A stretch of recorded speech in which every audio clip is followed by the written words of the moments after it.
everybody. Welcome into Scoop City. I'm the athletic senior NFL insider, Dianna Russini. I hope your summer is going swell. Make sure you like and subscribe to our Scoop City YouTube channel, and make sure you leave some comments too. We love to hear from you guys. We are continuing our Best of Scoop City Season 1 series here, where we're taking a look back on some of our most interesting, intriguing, and really standout conversations. And today, we're going to go into some of the biggest quarterbacks in the league, from a second-year QB in New England to a rising star in Green Bay to a reigning MVP himself and a new groom in Buffalo. Here is a look back at some of the star quarterbacks from last season. Josh Allen. Josh, everywhere I look, it seems that people are trying to debate an issue of whether or not you're overrated. When you see that and you hear that, what has the reaction been for you? Well, I mean, I think our profession is exactly what it is. And if 31 other fan bases and 31 other teams like you, you got a problem, right? The other teams shouldn't like you. The other players shouldn't like you. The other fan bases shouldn't like you. So 31 out of 32 teams, that's over, I don't know, in percentage wise, that's over 90% of every NFL fan shouldn't like me in theory, right? So I see it as a term of endearment. At the same time, my players and my teammates know what I am and who I am and what we do over here in Buffalo, and that's all that matters to me. Yeah, and that's all that matters. But, I saw that you put out that you like the fact that you were voted the best trash talker. And look, I've known you a really long time. You're a really nice person. You've always just been the same guy since the day you were drafted. I don't think of you as being vicious, and I've obviously misread this. Are you that good of a trash talker? Like, would you put yourself in a top tier, if we're going to do top tier quarterbacks, are you a top tier trash talker? If you would have asked me this my first 2 years, I would have said absolutely. But I feel like I really haven't talked all that much the last couple of years. I've just tried to focus on playing football. But apparently I get under some guys' skin. So that is what it is. I'm not trying to be malicious. I'm just a very competitive guy, and I'm going to have my teammates back at the end of the day, and maybe that's what they take for trash talking. But I'm not going out there and trying to get an edge mentally by saying things. Like, that's not my game. So yeah. Again, I'm sure there's other guys that compete with me, but maybe I'm the only one that just talks back. Is there a go-to line that you go to? Like, is there like a one line that you're like, yeah, that one works. That one burns a little, that you have up there in a situation where you're like, I'm going to throw that one out? I mean, a couple years ago, it's like, turn around, let me see your name. That'd be the one. But I haven't used that in so long. So again, maybe this is just based on the reputation from the first couple years, because I feel like I try to be nice to the defense now so they don't hit me as hard, Makes sense.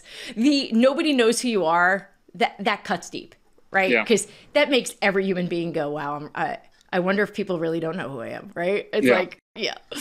Look, I know we're kind of like joking about the anonymous polls and stuff. And, I don't know if you've ever been asked to be part of one, but if you wanted to ever do that, is there a topic that you think would be really interesting that you'd want to be part of? If someone anonymously asked you, like, so let's talk about this topic about things in the league. Is there something that you'd be really curious about? Best flopper. Oh, I'd be up there. I think so. Do you think you overflop? Are you a flopper? Maybe at times, but I wouldn't say yes. I think I've gotten away from that. Yes. But sometimes you gotta sell it just a little bit more to try to help your team. Heck yeah. It's like when DBs are holding and then they put their hands up at the last second, or wide receivers throw their hands up because they're the ball's overthrown. It's just like that. Yeah. I appreciate that you came up with the topic and you voted yourself top of the tier of that actual poll. So I play to win. Our work is done here at The Athletic. Exactly. We got our article. It'll be up on Monday. You mentioned your receivers. Obviously, things have changed there in terms of your weapons. For you as a quarterback, is there one part of your game that you feel like you definitely need to lock in this year? Just knowing this room is really young compared to what you had last year with Stephon Diggs and Gabe Davis. Yeah, I think leadership, obviously, number one, trying to bring the guys up around me that haven't been here, just trying to make sure that I follow the standard each and every day that Coach McDermott preaches, and that's playoff caliber. And number two, I think ball location, making sure that, our guys can have opportunities to go make plays. When you talk about Mac and Keon, just making sure I'm on goes, I'm not overthrowing, I'm allowing them to use their size and their body. And then for guys like Curtis and MVS and Khalil, just putting the ball where they can catch and run and utilize their speed. So I think those are the two most important things. Keon Coleman he's got just such a big personality. Obviously, he's been so much fun and has leaned into the whole Buffalo style, the culture there. He fits in perfectly already, and he's brand new. But what is your favorite thing about having him as a target on the field in terms of the production of this offense? Yeah, I think he's got a lot of short game quickness, and I think people underestimate that about him. When we go in one-on-ones, he can play the slot, he could play outside, and his releases are pretty dang good. He's strong at the point of catch. So, again, it's going to be an adjustment period. It's not going to be perfect right away, but we're going to keep working and continuing to get better. And I'm very excited to see what we've seen out of him through training camp so far. And, hopefully we have a long time together. Has he done anything that's made you laugh as like the leader of this team? Like, he's so young, you know so much more because you have so much experience. You've been doing this for a while. Has he said anything or shown you anything or portrayed anything where you're just like, oh my goodness? I don't think there's a day that's gone by where he hasn't made people laugh. He's a very boisterous guy. He likes to talk. Louisiana, he's country. He's one of a kind. I'll say that. I know sometimes it's hard to describe exactly what your team is, especially this point in the season because there's so many unknowns. You haven't played anyone in a real game. But before we kick off here, if you were to explain who the Buffalo Bills are right now, what we can all expect, how would you put it best? I would say at any given point, we got 11 guys that love and care about each other and play football for each other and try to play football the right way, the way it's supposed to be played. That seems like you can't pop a lot of holes in that, even after like week 12, right? If you can stay that way and be consistent this year. And I think one of the topics that people love to talk about when they reference the Buffalo Bills is, this is a window for Josh Allen. This is some of the best football he can play. How much do you feel this pressure to get this done, knowing that this is some of the best you're going to be in your career? To be honest, I don't feel a ton of pressure at all. I've had a lot of talks with a lot of guys, and most notably Von Miller. And as a believer in Christ, it's already written, and I just got to continue to trust what's going on in front of me and try to play the best football that I could play. And in this game, sometimes you need a bounce to go your way. Sometimes you got to find a way where a guy has to stay healthy, so there's a lot of things that impact the season, that impact the single game. And again, I'm just seeing it as it plays out, and again, just trying to control what I can control. Are there any quarterbacks you like to watch? Is there anyone you study that you're like, gosh, I want to do more of that. I like how they do this. Yeah, Aaron's been on the top for a long time, the way he throws the ball. Obviously, Pat. I think Matt Stafford as well. I think the way that he throws the ball is pretty impressive. I'd say those three guys for sure. And again, just trying to find a way to get better. And you can sit there and watch a bunch of film on these guys and try to take away one thing. And if it works for you, it works. If it doesn't, you throw it out and you try to find something else that works. But at the same time, I feel like I've been doing a good job myself of throwing the football. So I got to keep fine-tuning it, but always trying to find things to make myself better. Well, I may need you to do one favor for me before I let you go here and before you get off social media. I know we've talked about this before, and you remember a few years ago when I saw you at practice, you told me that it was going to be really cold out and you were going to wear sleeves. You weren't going to wear sleeves. You said it's going to be really cold. You don't care. You're tough. And I went on national television for 5 days straight, and I was proudly reporting that Josh Allen was not going to wear sleeves in, negative 10-degree weather. And then you ran out of the tunnel and you had sleeves on. And to this day, people tweet me, hey, you'd be a better reporter if you knew how to report on Josh Allen. So I apologize. I did tell you that I was not going to wear sleeves, so I'll clear it up right here. That was my bad. And you did have the right information. It was a game time decision. I went out to throw pregame, and it was freezing. but I think we had a pretty good game that game, if I remember correctly. You did. You won. You beat the Patriots, Yeah. and I think you threw for 5 touchdowns, if I recall correctly. Something like that. Yeah. So it all turned out. It turned out great for you, but I'm still dealing with the haters. So hopefully everything you shared with me today is all truthful. If you change your mind, 100%. Okay, let me know if you change your mind. No, I will. If I change my mind, I'll let you know. You'll be the first one to know. How about that? Real quick before I let you go, our podcast is called Scoop City, and we always ask our guest to just give us the scoop on something we don't know about your team. Give me something. I know you got something weird up your sleeve, no pun intended, about your team. Give me the scoop. I beat Mac Hollins in chess 2 times yesterday, and he's like a 1,300, and I'm kind of at the 600 mark. So it was that's a pretty big deal. It's a pretty big deal.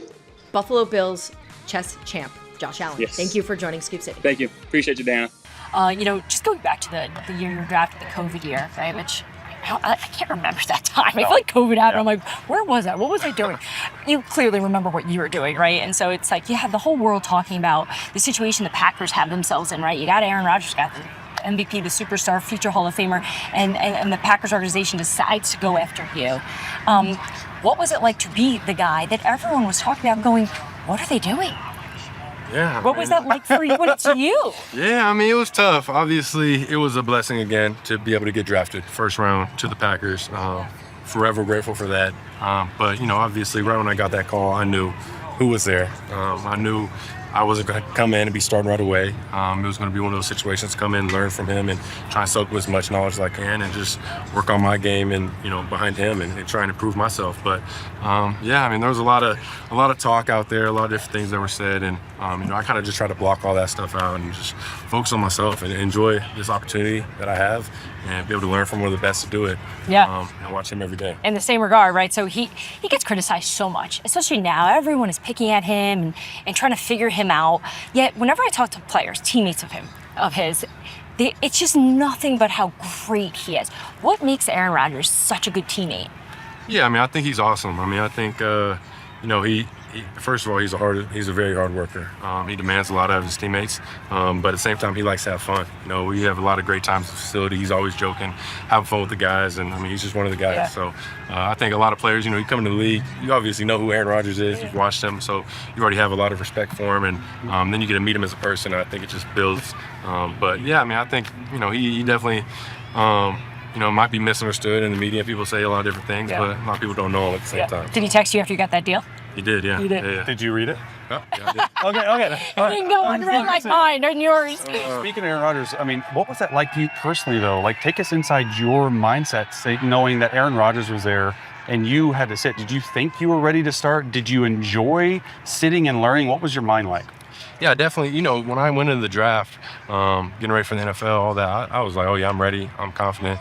I get to Green Bay, and those first couple of days, you just get to see Aaron work, see the things he's doing in practice. You're like, all right, well, I'm not even close to there. I'm definitely not there. So it was definitely like an eye-opening experience for me to just see him work, see the confidence he has in the balls he throws, and just the control he has of the offense. So just to be able to pick up those pieces, but it definitely was an eye-opening experience and showed me how much more I got to keep working. So specifically with your footwork, because you both have that hop where you're off the ground, and Favre had it, Rodgers had it. What is being taught in that room? You guys look like an identical clone. Yeah. Because your throwing motion was not like that when you came out. I would say that's just a lot of me sitting there watching Aaron. Watching him and his footwork and the way he's able to, be off platform, be facing this way, and complete passes going the other way. And just watching him and kind of just seeing it. And now I get into the field and my muscle memory is just starting to do it. It's wild. It's interesting. Do you think you look like the Packers quarterbacks of the past? Because you do. I've seen some pictures of it. I definitely it's one of those things that, my game changed once I got here and saw him doing it, and I started adding that. It's one thing you don't try and do all the time, but there's certain situations in the pocket where you just can't get your feet to the receiver, and you got to do that. Yeah. Do you think if I pulled up tape right now of you just your rookie year in practice and showed it to you now, who's that guy compared to who this guy is now? Yeah.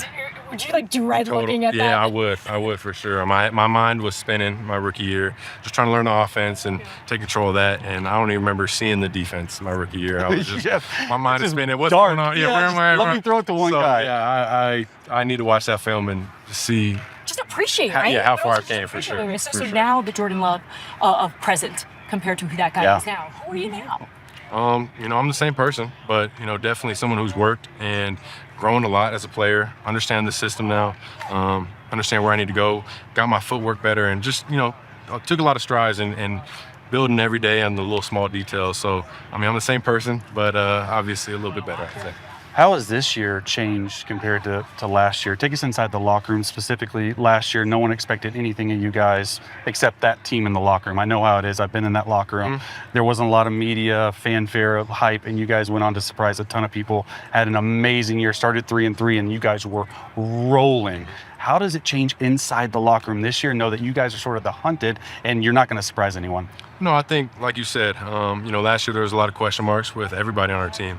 We had a lot of young players and guys trying to prove themselves. And now guys kind of made a name for themselves. Teams know what we're about. So, our mindset's definitely elevated. I think as a team in the locker room, obviously that goal is NFC North Championship and Super Bowl. So we set the goals high, and we're trying to show up every day and just be able to go out there and compete to that standard. How happy are you, though, that you at least got a playoff in your pocket, right? Because you play the Cowboys. Experience. You've never even played there. Yep. You've never even played at the Cowboys Stadium, and you go there.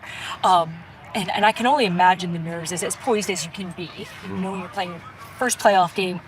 Really a team that no one expected to be playing, and then you go out there and you win. Obviously, the result against the 49ers eventually doesn't turn out to be the way you can.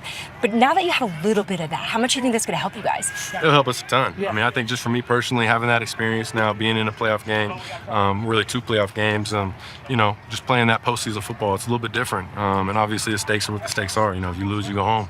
So just having a little bit of more experience under our belt. But we're excited, obviously, to try and hopefully make it there again. Take us quickly, before we let you go, take us quickly inside the receiver room. That was my question. LaFleur made headlines. It makes them want to vomit. All this talk about the Packers don't have a number 1 receiver. Yeah. Break down those guys for me, because me specifically on an outsider, watching them progress through the year last year, I'm sure they're ready to roll this year. Oh, very, very much so. I think starting it off, we got Christian and Rome, who, they've been there doing it for a while, since A-Rod was here, and they've been elevating every year. Rome has been playing out of his mind so far in training camp. Christian's been doing a great job as well, but those are 2 kind of different guys. Christian's a speed guy. Rome's kind of the route runner with the hands, but and then we got Wicks and Jay Reed, the young guys who definitely made a name for themselves last year. All the jet sweep stuff with Reed. Reed's got the crazy speed, the quickness. He's our slot guy, and then Wicks, you can put him anywhere. His routes are getting nastier every time I see him. But the sky's the limit. We got a great group, and like you said, the number 1, we're not getting into that. But we I got love a great, that you great group. avoid it. I think it's smart because it keeps everyone You got competing. 5 number 1s. That's what I know what you're doing. The way you spread the ball around, you have 5 number 1s. Okay, but that said, so our podcast is called Scoop City, and every time someone comes on a show, we like to ask, what's the scoop on your team? So what's something we don't know about the Green Bay Packers that you guys all maybe know, even when you're at dinner at Shanahan's or doing whatever it is that you're doing, that like, this is what we know about us. Or maybe everyone else doesn't know this about us. Inside scoop. Scoop. Scoop City. Scoop City. Your favorite podcast, I heard. I heard all 10 inside the episodes locker you room. listened. It's like a little vibe. What do I got? The vibe inside the locker room. We got a great locker room. We got great guys in there, but let's see. Come on, no, he's smart. He's digging. Training camp mode right now. We do have a ping pong table in the locker room. Okay. We added this, so there's been a lot of competition in the locker room with ping pong. How are you? I'm not great. Okay. Oh. Look, I thought I was good. I got a ping pong table at home. Yeah. Me and Ronnie can play, and I thought I was good, and then I get in the locker room. I'll be getting So smoked. who didn't want the smoke? Bo Melton's he's pretty good. Really? Specialists are pretty good. Andres, I mean- Michael Pratt. Yeah. Other- Okay. Of course, the specials Too are late? good. Yeah, specialists are good. I don't know. We got some really good ping pong players in the locker That's room. amazing. We got some really good ping I pong wonder, players. what, in there. what skill do you think ping pong is? What is that? Just Eye-hand coordination? coordination. Hand-eye Eye-hand coordination. I would think a Tennis. receiver could do it Tennis. really well. Tennis. If you I thought I was good Tennis. until I got out there. All right, Jordan, thanks so much for hanging out with us. Thank Good you. luck, stay healthy, and we look forward to seeing you again during the season. No doubt. Thank you Thanks, guys. Patriots starting quarterback Drake Maye after having a spectacular rookie season. Drake, thanks so much for hanging out with us here in Scoop City. Lots of changes there in New England for you. I know that you don't have any background or relationship, obviously, with Josh McDaniels or with even Mike Vrabel, your new head coach. But when you made that phone call to your new head coach and you had that quick conversation, what was the first question you asked him? Ooh. What were you wondering about? First question I asked him, I said, are you already up there in New England? And he said, yeah. So he got in and called me from his office. So I asked him if he was already up there, and obviously he knows about it. He played there and knows about Foxborough and New England in the area. So I'm excited. I think fired up. I think we're both fired up, especially to me on the phone. We can't wait to get started and get things rolling. So it was back before we hired McDaniels, Coach McDaniels, and the staff. So he was saying he's going to fill out the staff, and I'm going to get up there and meet everybody, and looking forward to it. You can only collect so much information, right, at this point. And I'm sure you're hearing so many stories, and you're hearing so many former Patriots like Julian Edelman and Matt. So many guys are just talking about who Mike Vrabel is. What's one thing you're looking forward to learning more about him, knowing that there's so many people around the league who've said such great things about him? That's a great question. I think just his coaching style, how he kind of reaches out to different player groups and different position groups, and just kind of how he kind of reaches out to them and or plays kind of his role in the locker room. I think he's a player and knows what it's like to be in the locker room, and he's been a successful head coach of the Titans. So I think it's kind of interesting to see how he kind of goes about things and how he handles the quarterback room. So different kind of areas of kind of head coach, that how you kind of fit in, or kind of your role if you're like the hey, get on you and quarterbacks, or hey, the linebackers are my squad, or kind of what's his favorite position group. I think it's kind of cool to see how things play out. All right, give me one thing looking back. I know I didn't get a chance to talk to you at the draft, but if I was talking to you then compared to who you are now, what's like the one thing after just playing one season in the NFL that you're like, yeah, I had no idea that this was part of it? Ooh, no idea. God, you're asking some good questions. No idea this is part of it. I think just the amount of flow of kind of guys throughout the locker room, whether it's training camp and all the rookies, the 30 other rookies I was with throughout mini camp and training camp that kind of sadly get cut, and how many guys are in throughout the week. And my center Ben Brown, we signed him on Wednesday and he started for us that Sunday and he balled out. So just kind of how the NFL works and how much of a things can turn and guys can be in and out, and really how much it is kind of a business side to it. You're forever going to be associated with the guys in this draft class that you came up with, right? And what an incredible season Jaden had, and Caleb's coming along, and Bo Nix obviously, and we saw a little bit of Penix. Just watching these guys out there going through what you're experiencing, is there anyone that you're seeing thinking, man, this is just really working for them, they're doing this the right way? Is there any of these young rookies that you've observed that you're just really impressed by? Yeah, I'm really impressed by I think really all of them. I think you'll start with Caleb, obviously, what he's done with so much pressure, and obviously he didn't have the season that he wanted to have, but I think just to come in week out and not complain, and getting hit and getting up and kind of leading those guys. I think we played him and talked to him a little bit before the game, so he was great. What Jaden did speaks for itself. I mean, going to the NFC Championship and playing as good as he did throughout the season in his first year was special. And then Bo Nix, I did draft prep with Bo, so I got to know Bo really well. And first year and making the playoffs was my goal. So him accomplishing that, and they had to go to Buffalo, a tough place to play. And then Mike Penix, who got in at the end of the season and did his thing and played well. And even Spencer Rattler, who was another rookie who went to South Carolina, the wrong Carolina, but I think to see different guys throughout rookies kind of do their own thing and all have success in different ways is pretty cool, and we all really cheer for each other. I think we all cheer for each other until we're playing one another. I'm sure we're competitive, so at least I know I was. So the offseason is always so valuable because everything slows down a bit for you, and you can kind of lock back into those things that you want to get better at, and go back to see some of the flaws from the season. Is there one part of your game that you're really locked in over the next few months to just make sure come training camp it's not a problem for you for next season? Yeah, I think it's tough to kind of hone one thing in that I can say, hey, I've kind of accomplish that throughout that offseason. Really, when it's kind of stuff in the games, you can kind of really see the results. So for me, I think it's situational football, being better down in the red zone, making better decisions, taking care of the football. I think those are some things that I'm working on myself of, watching my sacks, cut up, watching my interception cut up, and see different ways for me to improve. I think it's tough for me to kind of say, hey, I'm better at that in the offseason, knowing that I haven't played yet. So, but kind of non-tangible things on the field, I think just leadership-wise, taking the next step of, being the guy and getting a chance to kind of make more noise in the locker room. And it was tough to kind of speak up as a rookie. So just kind of taking that next step in that, and then from there, just I think football-wise, quarterback-wise, you always got to stay up to date on footwork and little things like that. Yeah, that's always got to be a hard spot to be in, where you're the quarterback, so you're naturally the leader of the team, but you're 22 years old, you're the youngest guy out there, and all of this is new. So in terms of just that confidence now stepping into this, do you feel that you're in a better position? And what is that style of leadership do you think that you lean towards? Like, how would I describe Drake Maye as a leader?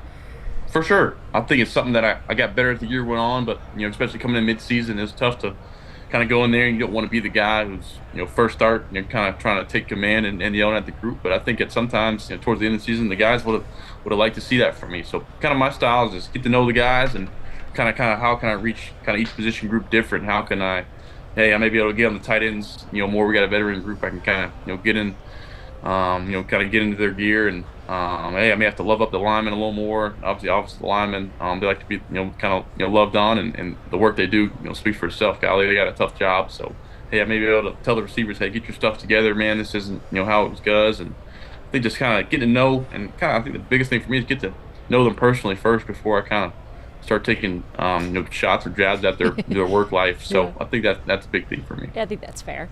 Speaking of work life, it's my job to find out information, but I have a feeling, I don't know, I want to ask you, did you know Belichick was getting the job at UNC before all of us? Like, did somebody like pass that along, or did you find out when we did? Yeah, I had an idea. I knew it. See, I have to do a better job of thinking outside the box. I should have found a way to reach out to you and be like, hey, what are you hearing out there? All right, just to wrap this up before you got to get out of here. I'm sure you've played this game many of times in your life, but I can't resist it. I want to do may or may not with you, okay?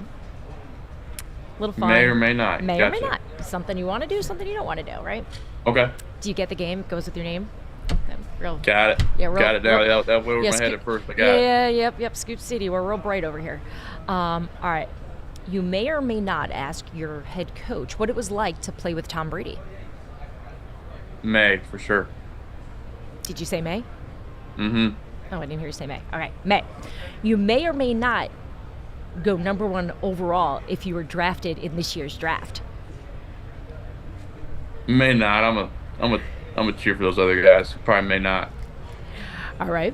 You may or may not pick a brother to be your best man. So you got Luke, Bo, and Cole. Uh-oh. May not. My best man, may not. You may or may not be the best athlete in your family, including those guys. I may be that. I may. You may or may not be the best trash talker on the New England Patriots. Oh, may not, for sure. I'm not the best trash talker. We got some good trash talkers now. I may not. You may or may not be part of wedding planning. I may. I think I got to be a part of it a little bit. I may. You may or may not have been a nervous wreck before you got down on one knee. I may have been, for sure. Yeah, it was definitely nerve-wracking. All right, Drake, you are going to be participating in the P&G Battle of the Paddles. Can you tell me about your paddle game? I mean, are you good? Of course you're good. You're good at all sports, but do you actually practice? I appreciate that. First, but ping pong is a big thing in kind of the locker room in New England. Me and Hunter Henry and some other guys go at it, a good bit. I think it's a big thing around the league for ping pong tables to be in locker room. So I'm looking forward to getting down there in the P&G Battle of the Paddles down there in New Orleans. Actually, tomorrow you can tune in at 7 o'clock. It's on Complex's YouTube channel. So tune in and check it out. P&G's partnering with Lowe's. They got deals on for fans on their website, Lowe's.com. You can check out and deals off PG Pies. They got the whole 9 yards down there. So come check it out if you're already not down there in New Orleans. Check it out on Colvin's YouTube channel. But I'm looking forward to it. I got a good game. I kind of got some finesse, got some power, but I think my brothers will be disappointed if I don't come out with the title. Well, I feel like your youthfulness will have the advantage over some of the old guys I heard that are going to be participating in this thing. So my money's on you. My money's on you for next season, as well as taking another really big jump, as it just seems that the New England Patriots found the right guy. They found the right head coach. And I think everyone here is looking forward to seeing what you guys are going to be able to do together. So, Drake, thanks so much for hanging out with us here on Scoop City. Yes, ma'am. Thanks for having me on. Go Pats. Thanks for tuning into Scoop City. If you want to hear more, make sure you like and subscribe. We drop our new episodes every Tuesday and Friday.